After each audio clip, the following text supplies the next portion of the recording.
آج کے اسٹریم میں انشاءاللہ ہم سورۃ الکہف کی فضیلت سے متعلق بات رکھیں گے۔ سورۃ الکہف کی فضیلت سے متعلق کچھ احادیث صحیح ہیں اور کچھ احادیث ضعیف ہیں۔ اس کی فضیلت کے تعلق سے جو احادیث ہیں اور صحیح ہیں، ان میں بہت سی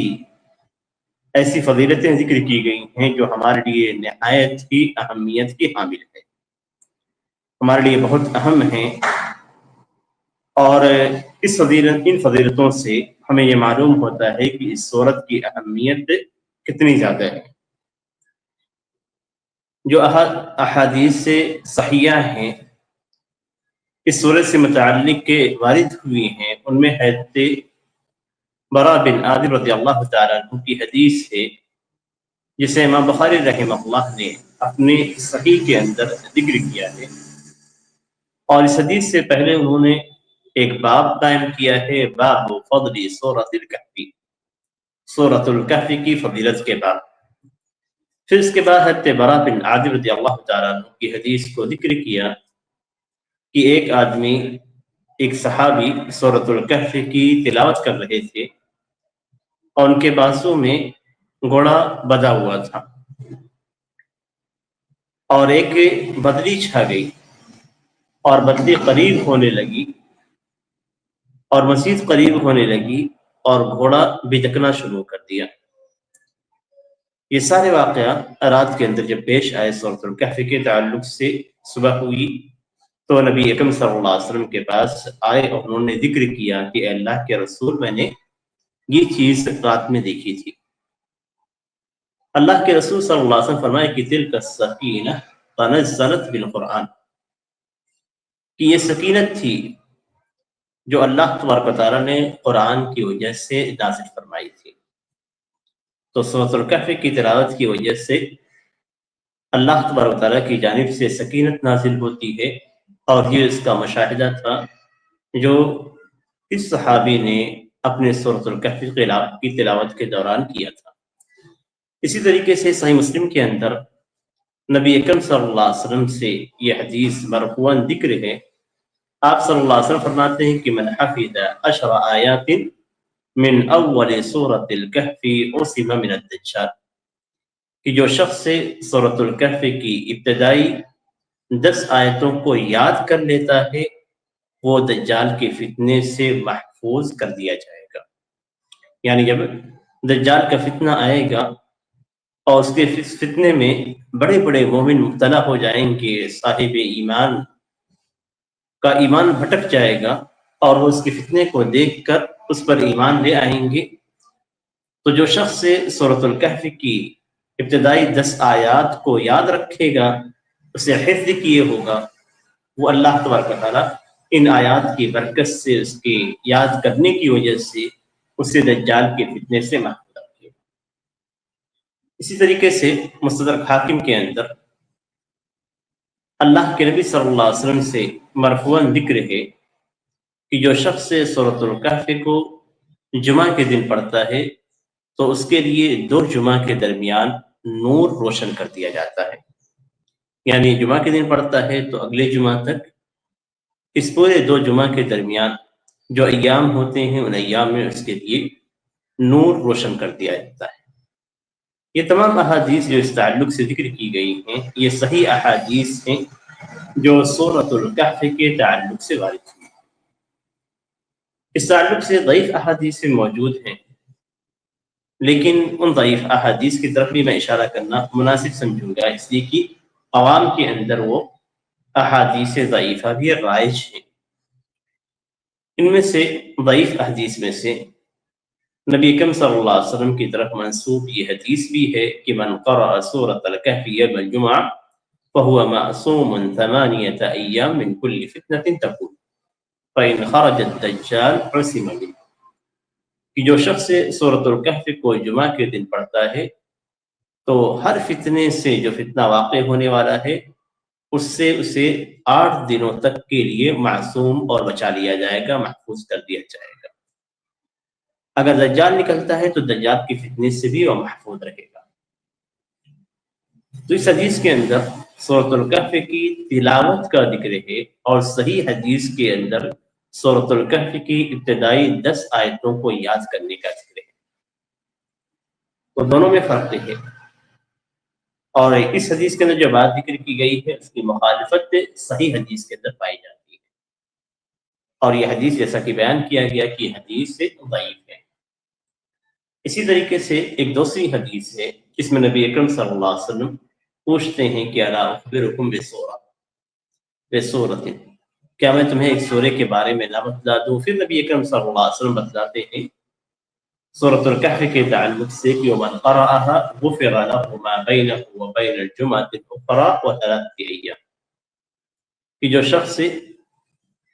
اسی تلاوت کرتا ہے اس کے لیے اس جمعہ سے لے کر دوسری جمعہ تک کے گناہوں کو معاف کر دیا جاتا ہے، اور مزید 3 دن۔ تو یہ حدیث بھی ضعیف ہے، حالانکہ یہ حدیث سے ان احادیث میں شامل ہے جو احادیث عوام کے درمیان رائج ہے۔ اس میں جو صحیح احادیث تھی ان کے تعلق سے ذکر کیا گیا۔ ہاں، بعض احادیث کے اندر سورۃ الکہف کی ابتدائی 10 آیتوں کا ذکر ہے، اور بعد میں سورۃ الکہف کی آخری 10 آیتوں کا ذکر ہے، اور بعد کے اندر صرف 10 آیتوں کا ذکر ہے۔ جیسے ایک حدیث کے اندر ہے کہ نبی اکرم صلی اللہ علیہ وسلم کا فرمان ہے کہ من قرأ العشر الاواخر من سورۃ الکہف عصم من فتنة الدجال۔ یہ بھی صحیح مسلم کی روایت ہے، صحیح مسلم، مسند احمد، سنن نسائی، سنن ابن حبان کے اندر یہ ابو الدرداء رضی اللہ تعالیٰ عنہ کی حدیث ہے۔ دونوں حدیثیں جو سورۃ الکہف کی ابتدائی 10 آیتوں سے متعلق ہیں اور جو سورۃ الکہف کی آخری 10 آیتوں سے متعلق ہیں، دونوں احادیث سے صحیح مسلم کے اندر موجود ہیں، اور دونوں حدیثیں حضرت ابو الدرداء رضی اللہ تعالیٰ عنہ سے مروی ہیں۔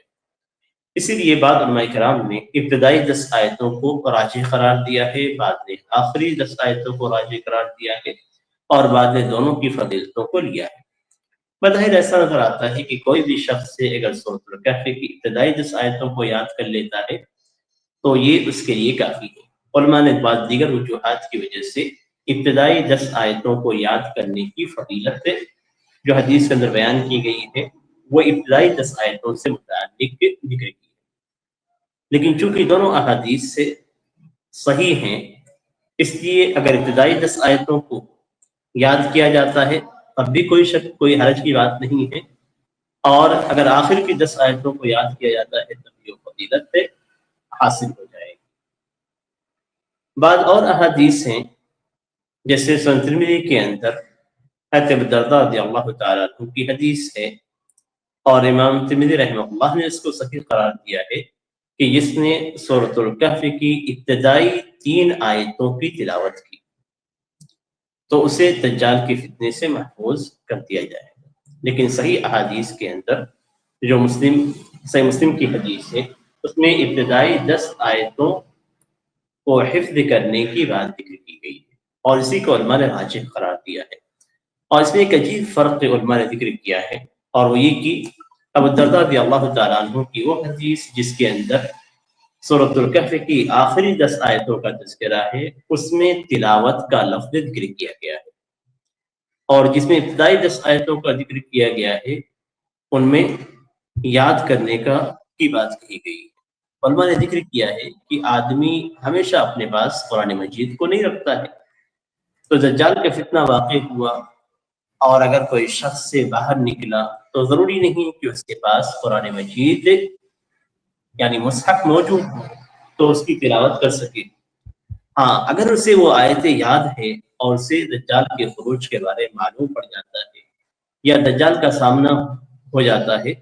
تو یاد ہونے کی صورت میں فوری طور پہ ان آیتوں کو پڑھ سکے،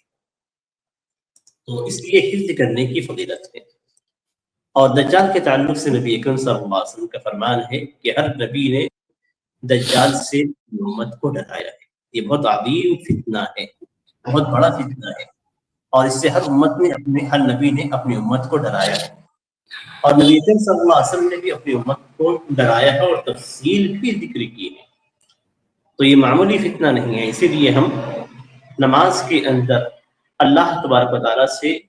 مسیح دجال کے فتنے سے پناہ طلب کرتے ہیں، اور جو شخص اس سے محفوظ ہو گیا وہ بہت بڑے فتنے سے محفوظ ہو گیا۔ اس لیے یہ آیتیں ہمیشہ ہمیں یاد رکھنی چاہیے، اپنے اولاد کو بھی یاد کرانی چاہیے، تاکہ اگر اللہ نہ کرے کہ دجال کا فتنہ ان کے سامنے آئے تو وہ اپنے آپ کو اور ہم اپنے آپ کو محفوظ کر سکیں۔ اللہ تعالیٰ سے دعا ہے کہ اللہ تعالیٰ ہمیں اور آپ کو اس بات کی توفیق دے کہ اس سورے کی جو فضیلت ہے اسے ہم حاصل کریں، اس سورے کی تلاوت کر کے اور قرآن کریم کی دیگر صورتوں کی تلاوت کر کے ہم اپنے لیے سکینت کے نصول کو طلب کریں۔ اللہ تعالیٰ ہمیں اور آپ کو دجال کی فتنوں سے محفوظ رکھے۔